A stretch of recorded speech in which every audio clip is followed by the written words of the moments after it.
आज मेरे साथ इंजीनियर मोहम्मद अली मिर्जा साहब हैं। जेल के बाद 103 दिनों की कैद के बाद पहली पॉडकास्ट है। सर बहुत शुक्रिया आपका।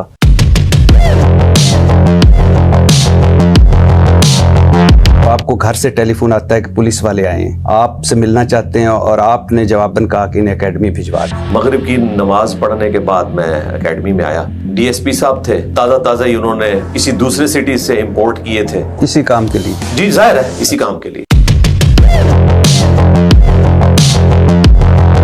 आप महफूज पनागाह पे पहुंच गए। इशा की नमाज मैंने जो है वो अपने डेथ सेल में, मौत की चक्की जिसे कहते हैं, वहां जाके पढ़ी थी। आपको पहले ले जाया गया डीसी ऑफिस, डीसी साहब मौजूद नहीं थे। फिर ले जाया गया डीपीओ ऑफिस, वो भी मौजूद नहीं थे। फिर आपको अचानक बता दिया जाता है कि आप 3 MPO के तहत आपको नजरबंद आपकी हिफाजत के लिए कर रहे हैं। फिर आपको जेल पहुंचा दिया जाता है। फिर उसके बाद अचानक आपको बता दिया जाता है कि आप पर तो 295C लगी है। इसका मतलब है बाकायदा पूरी प्लानिंग के तहत आपको लग रहा तो ऐसा ही है। अब तो हम कड़ियां जोड़ सकते हैं। कोई ऐसी बात तो नहीं आपने कर दी थी कुछ पिछले चंद दिनों में जो आपके पीछे वाले भी जिससे नाराज हो गए हों और जो पीछे पड़ने वाले हैं उनको भी हलाशेरी में? सर 295C, इतना बड़ा इल्जाम, इतना बड़ा मुकदमा, इतना हसास नौयत का, तो बिना तहकीक बिना तफ्तीश यानी FIR कट गई क्यों? हम ये समझते हैं कि 295C के ऊपर खुदकुश हमला किया है उलमा ने और नजराती कौंसिल ने। इन्होंने मिलकर खुदकुश हमला किया है। जेल की सारी लैंग्वेज वो एक वखरा जहान है। वो भी आप मुझसे एंड पे डिस्कस कीजिएगा कि वहां की टर्म्स क्या है। मसलन क्या है? कुछ जिस पोर्शन में मैं था उसे कहा जाता है सजाए मौत की चक्कियां। आप इमेजिन करें कि खाने वाला आपके लिए खाना लेके आए और वो अनाउंसमेंट कर रहा हो कि सजाए मौत वालों का खाना आ गया है। तीसरे वाली जो चक्की थी उसमें एक क्रिश्चियन बिशप थे, उन्हें सजाए मौत हुई भी थी और उनका जो फैसला था ना उस पे जज ने लिखा है कि इनसे कोई गुस्ताखी साबित नहीं हुई है, लेकिन पब्लिक प्रेशर की वजह से मैं इनको सजाए मौत देता हूं। अच्छा। और शाम के वक्त आके उस दिन वो उनसे माफी भी मांग के गया कि मैंने आपको गलत सजा दी है। बिशप साहब से? जी, माफी अपनी बीवी समेत आके मांग के गया। जज साहब जी।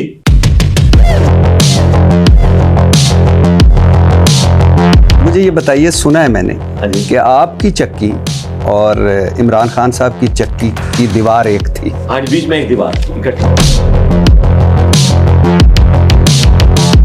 नाश्ते की और वो नाश्ते में एग्जैक्टली 9 बजे आ जाते थे। खुशबुएं तो आती होंगी आपको? जी बिल्कुल खुशबू, और ये जो देसी घी और ये बातें हो रही हैं, बिल्कुल ये तड़के लगते थे। 4 नवंबर के बाद फिर हमने उनकी आवाज नहीं सुनी। 4 नवंबर के? हाँ, वही वाली बात जो पब्लिक में मशहूर थी कि 4 के बाद शायद उनको अंदर कर दिया।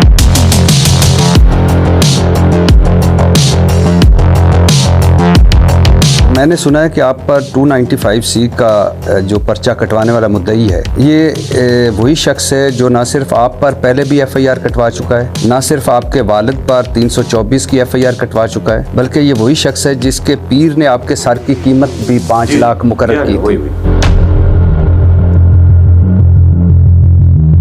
इंजीनियर मोहम्मद अली मिर्जा फसाद फिल अर्ज फैलाने के बायस बने।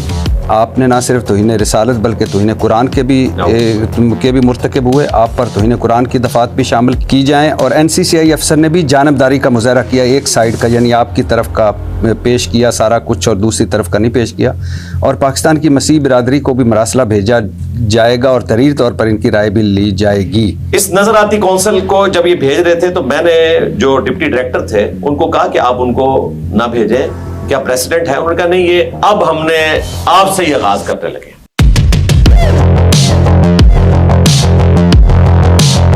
अच्छा सर, जहां एक तरफ इस्लामी नज़ाती कौंसिल, पंजाब कुरान बोर्ड और बहुत सारे उलमा कराम के फतवे आपके खिलाफ आ रहे थे, तो वहाँ कुछ आपके हक में भी आए। किसके आपके हक में आने पर किस आलम की आपको हैरत हुई? और दूसरा, इन फतवों जो आपके हक में आए इनके बारे में क्या कहें? किसी से उम्मीद थी ना तो मुफ्ती तारिक मसूद साहब।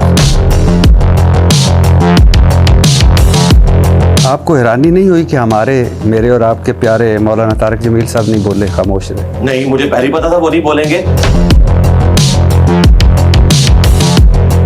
आप पर 295C लगी, इतने फतवे आपके खिलाफ आए, इतना शदीद रद्द अमल हुआ और आप वो खुश नसीब निकले जिनकी ट्रायल से पहले ही जमानत हो गई। तो इसका मतलब है क्योंकि पीछे ताकतवर लॉबी तो है, ताकतवर लोग तो हैं। ये एक FIR का मामला है, इस तरह की कोई FIR मुझे माजी में बताएं, ये पहला केस बना है। सर आसान कह देना, क्या फ़र्क पड़ता है कि कोई बिग ब्रदर था जिसने आपकी मदद की? नहीं, बिग ब्रदर तो नहीं है, लेकिन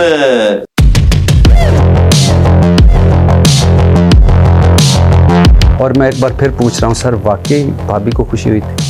क्यों नहीं हुई? सर मुझे आपसे मिलकर बहुत खुशी। जी अस्सलाम वालेकुम वरहमतुल्लाहि वबरकातुहू। वैसे तो आज मेरा दिल नहीं कर रहा ज़्यादा बोलने को, आज सुनने के लिए आया हूँ और एक कहानी सुनने आया हूँ। अजीबोगरीब कहानी है हमारे मुल्क की, बल्कि ये हमारे मुल्क का नोहा है, मरसिया है, जो कुछ हुआ है। आप सोचिए, इस्लामी जमहूरिया पाकिस्तान, वो के खालिस इस्लाम, खालिस जमहूरियत और पाकीज़गी कहीं नहीं मिलती, लेकिन इस्लामी जमहूरिया पाकिस्तान में अगर एक आलम, एक मजहबी शख्सियत और जिसने लाखों लोगों को इस्लाम से जोड़ा हो, इस्लाम की तालीम दी हो, इस्लाम का पैगाम पहुंचाया हो, और जो पाकिस्तान का आज डिजिटल प्लेटफार्म का एक बड़ा प्लेटफार्म हो इस्लाम के लिए, इस्लाम की खिदमत के लिए, वो शख्स अगर तौहीन के ज़ुमरे में आ जाए या उस पर इल्ज़ाम लग जाए, और वो भी किसका? तौहीन रिसालत का। तौहीन रिसालत, नबी हज़रत मोहम्मद मुस्तफ़ा सल्लल्लाहु अलैहि वसल्लम, जिन पर हमारी जानें कुर्बान। और ये किन पे लगा है ये इल्ज़ाम?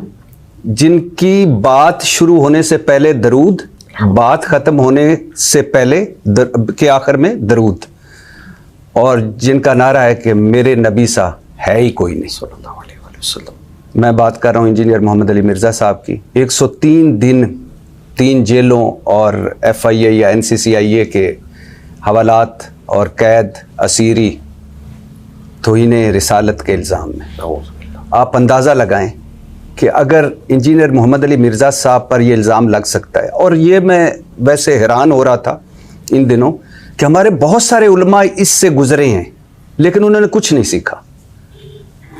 किसी ना किसी तौहीन के ज़ुमरे में वो आए हैं, किसी पे झूठा इल्ज़ाम लगा, किसी को फंसाया गया, किसी ने कोई गलती से चंद जुमले बोल दिए और वो इस ज़ुमरे में आ गए और बड़ी मुश्किल से जान उन्होंने बचाई। लेकिन जब दूसरे पे लगता है तो वही चुप होते हैं, वही खामोश होते हैं। कुछ बोले हैं, इस बार बेहतरी आई है, लेकिन हज़रत मोहम्मद मुस्तफ़ा सल्लल्लाहु अलैहि वसल्लम जो रहमतुल आलमीन है, आखिरी इंसान तक के नबी हैं, रहमतुल आलमीन, उनके नाम पर या उनके हवाले से जो कुछ पाकिस्तान में, अभी आप जेलों में चले जाएं, हवालातों में चले जाएं, आप हैरान रह जाएंगे। इसी केस के दौरान मैंने बहुत सारे ऐसे लोगों से, लोगों की कहानियाँ सुनी, ऐसे लोगों के ख़ानदानों से मिला कि जिनके ड्राइंग रूमों में दरूद की बड़ी बड़ी वो लगी हुई हैं, अल्लाहुम्मा सल्ली अला मोहम्मद व अला आले मोहम्मद कमा सल्लैता अला इब्राहीम व अला आले इब्राहीम इन्नका हमीदुम मजीद, और उनके कोई फ़र्द तौहीन मज़हब में जेल में है। इंजीनियर मोहम्मद अली मिर्ज़ा साहब 103 दिन गुजार के आए हैं और आज मेरे साथ वो बैठे हैं, और पहली पॉडकास्ट है जेल के बाद, कैद के बाद। और मैं इंजीनियर मोहम्मद अली मिर्ज़ा साहब और तमाम उलमा से ये कहना चाहता हूँ कि खुदा के लिए इस मुल्क पर अब रहम करें। अब ये गद्दारी के, ये काफर और मुसलमानी के, ये तौहीन के, कब तक हम इन चीज़ों में पड़े रहेंगे? कब तक हम झूठे इल्ज़ाम लगाते रहेंगे? सच है तो हमारी जान भी हाजिर है, हम नबी हज़रत मोहम्मद मुस्तफ़ा सल्लल्लाहु अलैहि वसल्लम के लिए कट मरने को तैयार हैं, हमारी रेड लाइन है वो, लेकिन झूठे इल्ज़ाम तो ना लगाएं। और उलमा तो अब खुद भुगत रहे हैं। अगर उलमा महफूज नहीं है तो मैं कहाँ हूँ? मेरा क्या बनेगा? अगर मुझ पर कोई झूठा इल्ज़ाम लग गया, सच्चे का तो मैं सोच भी नहीं सकता, वहमो गुमान में भी नहीं आ सकता, लेकिन अगर मुझ पर झूठा इल्ज़ाम लग गया तो मुझे कौन बचाएगा? और जब इंजीनियर मोहम्मद अली मिर्ज़ा साहब को 103 दिन की कैद काटनी पड़ी है, मेरे लिए तो मुझे लगता है, अल्लाह मुझे माफ़ करे, अल्लाह क्या कहूँ, मैं तो फिर उम्र भारी अंदर रहूँगा। और कई हैं जिनसे मिलकर आए इंजीनियर मोहम्मद अली मिर्ज़ा साहब। तो आज मेरे साथ इंजीनियर मोहम्मद अली मिर्ज़ा साहब हैं। जेल के बाद 103 दिनों की कैद के बाद पहली पॉडकास्ट है सर, बहुत शुक्रिया आपका।